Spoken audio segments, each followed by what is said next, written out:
Je vais essayer de faire comme ça pour avoir... Où est-ce que je peux voir la gare Saint-Lazare? Je vois pas bien. Bonjour à tous, alors aujourd'hui on va à Louviers, dans le département de l'Eure, où on a rendez-vous avec Frédéric.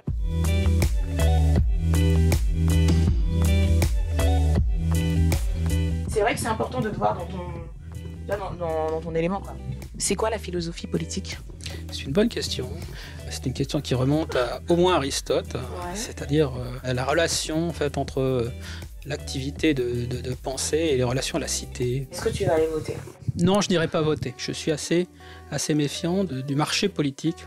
J'ai pas envie d'être la dupe de la classe politique, puisque les hommes politiques ne sont pas incités à gérer économiquement, rationnellement le pays. Ils sont incités à vendre des biens publics, quitte à endetter le pays. Je t'avais dit que c'était un peu abstrait. On peut faire plus... Non, mais écoute, c'est intéressant. Hein. Pourquoi, en particulier pour ces élections, pour les élections européennes, t'as pas envie de voter? Finalement, tous les programmes se ressemblent un peu, ou alors les programmes qui ne se ressemblent pas, les oppositions qui se sont dégagées, sont, à mon avis, des fausses oppositions.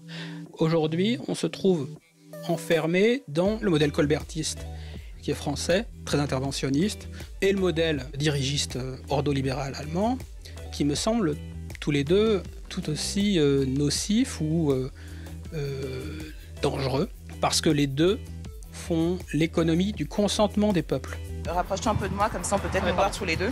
Il y a un sondage qui est sorti et qui dit qu'il y a 3 jeunes sur 4 n'ont pas du tout l'intention de voter, quoi.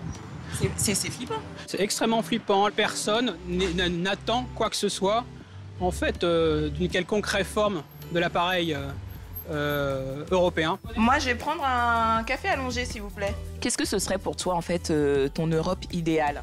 Il y a un historien britannique qui s'appelle Eric Jones, qui a écrit un bouquin qui s'appelle The European Miracle, donc le miracle européen, et qui explique que la période la plus prospère de l'histoire de l'Europe, ça a été le moment où s'est développé un certain nombre de liens économiques par le haut et par le bas, par les marchands, mais aussi par le commerce. L'avenir n'est pas à la politisation.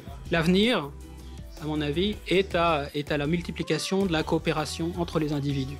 Voilà. C'était le témoignage de Frédéric, un Français qui ne veut pas s'exprimer aux prochaines élections européennes.